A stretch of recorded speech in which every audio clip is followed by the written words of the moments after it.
Early marriages అంటే child marriage, చిన్నప్పుడే పెళ్లి చేయడం. అంటే ఒక ఆడపిల్లకి 18 సంవత్సరాలు నిండక ముందే పెళ్లి చేసేయడం, ఒక అబ్బాయికి 21 సంవత్సరాలు నిండక ముందే పెళ్లి చేసేయడం. దీనివల్ల వచ్చే ప్రమాదాలు ఎన్ని ప్రమాదాలు ఈ ఊర్లో కూడా కొన్ని జరిగాయి.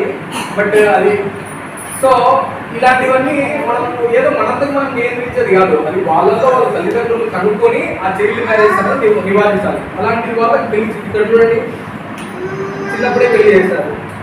మీరు ఎట్లున్నారో చూడండి. దాని తర్వాత ఏమైతుంది, చిన్నప్పుడే చిన్న తలంలో పెళ్లి చేస్తే అప్పుడే గర్భం దాల్చడం జరుగుతుంది. అప్పుడే గర్భం దాల్చి ఆ కెపాసిటీ ఆ చిన్నపిల్లకి ఉంటారా? ఉండదు. సో అది ఒక రకం ఉంటుంది. ఇంకోటి ఏంటంటే ఒక 2 ఏళ్ళు పోతే ఇంకోసారి గర్భవతి అవుతుంది.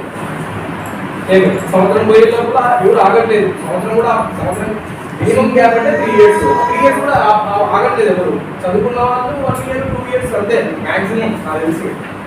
సో ఈ లోపల ఏమవుతుందంటే ఒకసారి పిల్లలు కంటారు. ఆ బిడ్డ చూసుకునే లోపలే ఆమె డిగ్రీ కూడా కంప్లీట్ అయ్యాడు, ఇంటర్ కూడా కంప్లీట్ అయ్యాడు. అప్పుడే వచ్చేసి రెండో చైల్డ్ వస్తాడు. అర్థమైందా మీకు? ఆర్థిక పరిస్థితులు అంతంత మాత్రంగా ఉంటాయి. మీరు ఎవరు పిల్లలు ఇస్తారు? ఎవరైనా లండన్ వాళ్ళకి అమెరికా వాళ్ళకి ఇలే కదా, ఏదో ఒక రకంగా బతికే వాళ్ళకి మీరు ఇస్తారు. ఇంట్లో నుంచి తొందరగా ఆడపిల్లలు పంపించాలనే ఉద్దేశంతో. అది తండ్రికి అవగాహన లేకపోవడం వల్లే కదా ఇదంతా జరిగేది. సో ఆడపిల్లలు అట్లా పంపించడం వల్ల ఏమవుతుందంటే ఒకసారి ఒక చైల్డ్ వస్తుంది, రెండో చైల్డ్ వస్తుంది. హస్బెండ్ ఏమో పనికి వెళ్తాడు, ఈమెమో వంట చేస్తుందా, ఫస్ట్ పిల్లలను చూసుకుంటుందా, సెకండ్ పిల్లలను చూసుకుంటుందా. ఈ మధ్యలో ఆ ఆరోగ్యం ఏం కావాలా? పట్టుమని 40 ఏళ్ళ తప్పిమంటది. అవునా కదా? సో ఇవన్నీ మనం అర్థం చేసుకోవాల్సిన విషయాలు. మీ గ్రామంలో ఎవరైనా ఉంటే, మీ బంధువులు ఎవరైనా ఉంటే మీరు చెప్పాల్సిన విషయాలు. సో ఇది చాలా ఇంపార్టెంట్ మనకి. ఇప్పుడు 18 సంవత్సరాలు ఉంటే తక్కువ చేయకూడదు, 21 సంవత్సరాలు అబ్బాయిలకు వివాహం చేయకూడదు అన్నమాట. దీంట్లోనే ఫోన్ నెంబర్ కూడా ఉంది. అంత ధైర్యం చేసి ఫోన్ చేసే వాళ్ళు ఉంటారు మన పల్లెటూరు ఎప్పుడు ఉండరు. సో ఇది బెదిరించి ఫోన్ చేసే పని కాదు. మనంతా మనకి జ్ఞానం తెచ్చుకొని ఆ పిల్ల హెల్త్ బాగుండాలి, ఫ్యూచర్ బాగుండాలి, మనమేదో పిల్లలకి అనేసి వదిలేస్తాం అనేది మన రకం. కానీ ఎట్లా ఆలోచించాలంటే మన దేశానికి, మన గ్రామానికి ఒక పిల్లని ఇస్తాను అనేది ఆలోచించాలి. అర్థమైంది కదా? ఇప్పుడు మన దేశ ప్రధాని కానీ, మన సర్పంచ్ కానీ, ఒక తల్లి కొడుకు, ఒక తల్లి కూతురే కదా. సో వాళ్ళ అమ్మ కనబట్టే కదా మనకు వచ్చింది.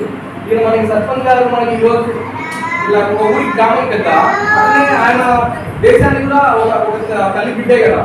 సో మీరు ఆలోచించాల్సిన విషయం ఉంటుంది. ఇంకోటి గదులు నేను చెప్పిన విషయము క్లియర్గా వస్తాను. ఇక్కడేమో చదువుతాను, ఇక్కడేమో చూడు పిల్లోడు ఎట్టున్నాడు, ఇక్కడ చూడు హస్బెండ్ పెట్ట ఓపెన్ చేసినాడు, డబ్బులు లేదు చూసుకుంటే. ఇక్కడ ఈ అమ్మాయి ఏం ఆలోచిస్తుంది, ఇక్కడ సర్కిల్ ఉంది, హ్యాపీగా చదువుకోవాల్సిన వయసులో పెళ్లి చేసుకుని సంసారం బాగా మీద పడింది. చేతిలో డబ్బు లేదు, తినడానికి తిండి లేదు, పిల్లలు ఏమో నాకు ఆకలి తెలుస్తాను.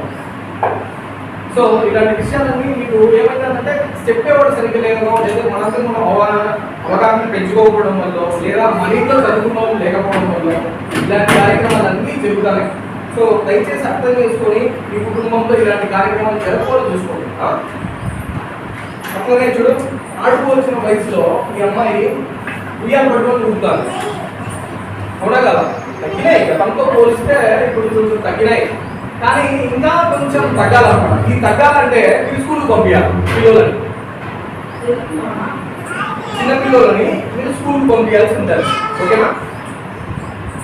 ఇక్కడ చూడు, యుక్త వయసులో గర్భాలకు కారణాలు ఏంటి? త్వరగా పెళ్లి చేసుకోవడం, గర్భం రావడం, లైంగిక ఆరోగ్యంపై అవగాహన లేకపోవడం, ఊరికి పెళ్లి చేసుకుంటారు, ఎందుకు మీరు ఒక బిడ్డకి జన్మనిస్తారు, ఒక బిడ్డకి జన్మ అంటే ఏంటి అనేది తెలియవాలి అనే టైంలోనే ఒక బిడ్డకి అనేసారు కావాలి. సో ఇక్కడ చూడండి, ఇక్కడ పెళ్లి చూడండి, అసలు గర్భాన్ని నిరోధించుకుంటాం. మనకి ఇప్పుడు సరే తొందరగా పెళ్లి అయిపోయింది, ఆ గర్భాన్ని నిరోధించుకునే అంత కెపాసిటీ అయినా వాళ్ళకి అవగాహన ఉండాలి. అంటే టాబ్లెట్స్ వాడాలి, దానికి ఇంకోటి ఏంటి ఇవన్నీ అనే ఆలోచన వస్తుంది కదా. సో వీటన్నిటికీ మూల కారణం ఏంటంటే ఇంట్లో చదువు. పిల్లలు చదవాలి, ఆడపిల్లైనా మగపిల్లైనా కనీసం మినిమం డిగ్రీ అయితే చదివిండాలి. చదివితేనే ఏదైనా తెలుసుకోవచ్చు, ఏదైనా ఉపయోగం ఉండదు, లేకపోతే ఏమీ ఉండదు.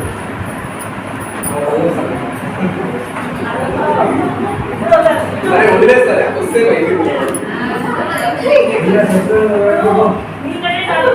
ఇవన్నీ మంచి విషయాలు తెలుసుకోండి. మీకు అక్కడ ఎదురైతే చెప్పాలి. మీరు తెలుసుకున్న విషయాలను మీరు చెప్పేటట్టుగా ఉండాలి.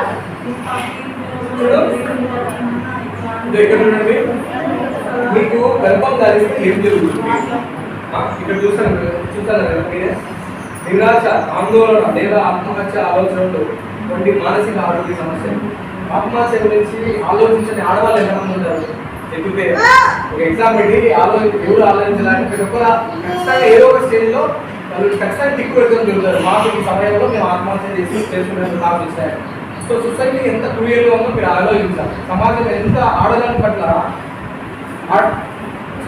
ఒక ఆడదాని పట్ల ఏ విధంగా ఆలోచిస్తుంది, వాళ్ళని ఏ విధంగా ఇబ్బంది పెడతాననేది తగ్గాల. ఇప్పుడు మీలో ఎంతమంది చదువుతున్నారు, మీ ఆలోచనలు ఏ విధంగా ఉంటాయి, చదువుకుంటే ఏ విధంగా ఉంటుంది మీరు అనేది మీరు అర్థం చేసుకుంటే మీ పిల్లలకి ఆ వాల్యూ తెలిసేలా చూడండి. ఆడపిల్లలు మెయిన్గా ఆడపిల్లలు, మగపిల్లలు వీళ్ళందరికీ ఇప్పుడు ఒకవేళ ఆ పిల్లోడు పుట్టాడే అనుకో, ఆ పిల్లోడు ఎట్లా పుడతాడు? బరువు తక్కువగా పుడతాడు.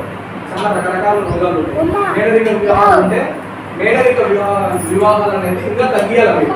ఎందుకంటే మేనరిక వివాహాలు అయితే మీరు చేసుకుంటే మీరు సింపుల్గా చెప్పాలంటే మీకు 10th క్లాస్ క్రోమోజోమ్స్ అంటే ఐడియా జన్యు పదార్థాలు అని తెలుసు కదా, ఐడియా ఉంటుంది. అంటే మనకి బిడ్డ పుట్టడానికి కారణం ఒక అమ్మాయి ఒక అబ్బాయి ఇద్దరు కలిస్తే వీరేకణాలు అన్నకణాలు రెండు కలిస్తే ఒక పిండం తయారవుతుంది. ఆ పిండంకి తయారు కావాలంటే ఒక ఫార్ములా ఉండాలి. ABCD XYZ అనే ఒక ఫార్ములా ఉంటుంది. అట్లా మేనరిక వివాహాలు మీరు చేసుకునే అనుకో సేమ్ సీక్వెన్స్ అంటే ABCD ఉండడం వల్ల ఏమవుతుందంటే పట్టుకోం రాదు. అర్థమైందా? ఇప్పుడు వేరే వాళ్ళని చేసుకునే ఏమవుతుందంటే వేరే కోడ్ ఉంది, అది ఎక్కువ ఆ పిండాన్ని పట్టుకోవడానికి ఆస్కారం ఉంటుంది. సో మేనరిక వివాహం కూడా చాలా చాలా తక్కువ. ఇక్కడ బిడ్డ కూడా ఎలా ఉన్నాడు, బరువు తక్కువ ఉంటే వాడి పెరుగుదల ఏ విధంగా ఉంటుంది, ఎంత ఘోరంగా ఉంటుంది, ఇవన్నీ ఆలోచించాలి.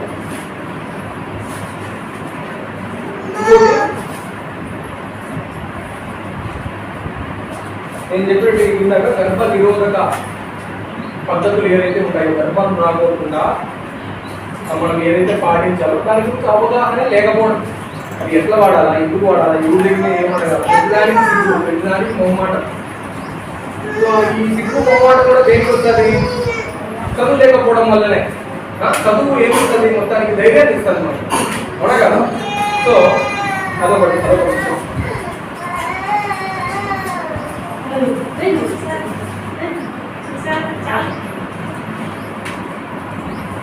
ఇంకోటి ఆహారం, ముఖ్యంగా పిల్లలు కానీ పెద్దలు కానీ ముసలోళ్ళు కానీ ఆహారం అనేది ఏ విధంగా ఉండాలా చెప్పాలంటే మన సౌత్ ఇండియాలో మన భారతదేశం మనం ఏదైతే తమిళనాడు, కర్ణాటక, ఈ ఆంధ్రప్రదేశ్ ఇవన్నీ ఉన్నాయో వీటిలో ఆహారం అనేది బాగానే తీసుకుంటాం. ఎందుకంటే బ్యాలెన్స్డ్ డైట్ అంటాం, అంటే అన్ని పోషక ఆహారాలు తీసుకోవాలన్నమాట. ఇప్పుడు పెరుగు అనుకో కొవ్వు పదార్థం తీసుకుంటాము, పాలు అంటే వైటమిన్స్ ఉంటాయి, మినరల్స్ ఉంటాయి, చారు అంటే అది కూడా వైటమిన్స్ మినరల్స్ ఉంటాయి, పప్పు అంటే ప్రోటీన్.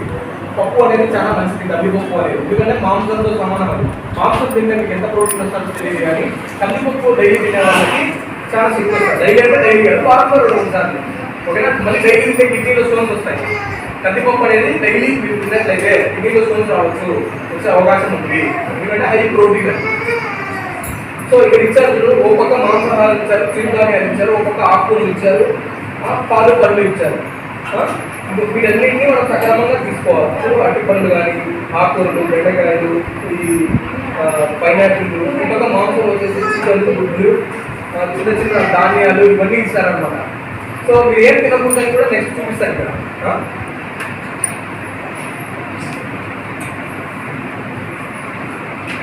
ఇంకోటి, పిల్లలు ఎదిగే పిల్లల్లో పోషకాహార లోపం అనేది ఉంటుంది. చాలా చాలా డైలీ కలెక్టర్ ఎక్కువ దీనిపైన పడతారు.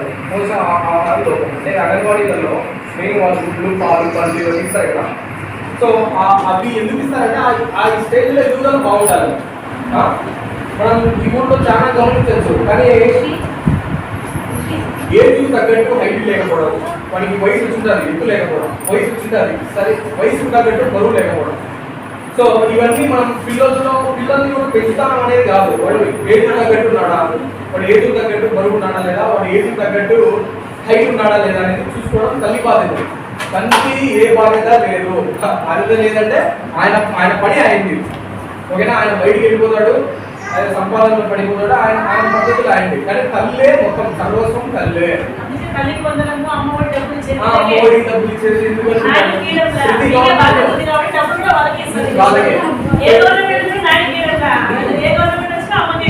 ఒక పథకం అన్న చూసారా తల్లి పేరుతో? లేదు కదా. అందుకని తల్లి అంత ఇంపార్టెంట్.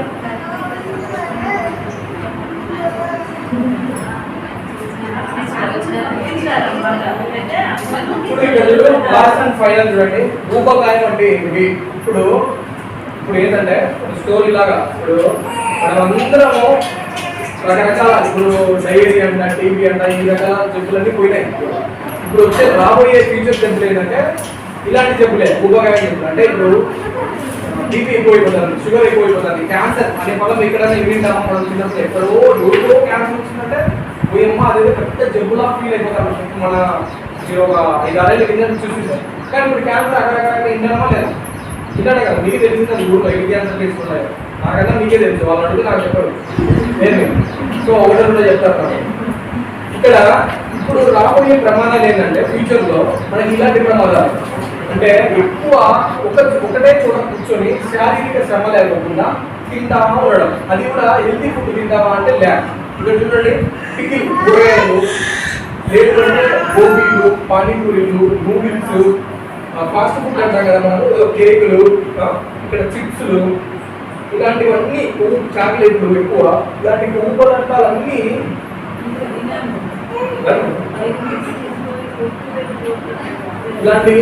ఇలాంటి కొవ్వు పదార్థాలన్నీ మనము తినడం వల్ల ఏంటంటే ఊబకాయం పెరిగిపోయి లోపల కొవ్వు పదార్థాలు ఎక్కువ పెరిగిపోయి హార్ట్ అటాక్లు, బ్రెయిన్ స్ట్రోక్ వచ్చేదానికి ఆస్కారం ఉంటుంది. ఎందుకంటే సన్న విజన్స్ ఉంటాయి. దాంట్లో మీరు రక్తం పోవాలంటే ఏ విధంగా పోతుంది? ఇక్కడ హార్ట్ అయితే అయిపోయాయి. మీరు పెరాలసిస్ అని వింటారు బయట. పెరాలసిస్ ఉన్నారా లేదా? లేదు కదా. పక్షవాతం వాళ్ళే బాధిస్తారు. పక్షవాతం ఉంటారు కదా. ఆ పక్షవాతం ఎందుకు వస్తుంది?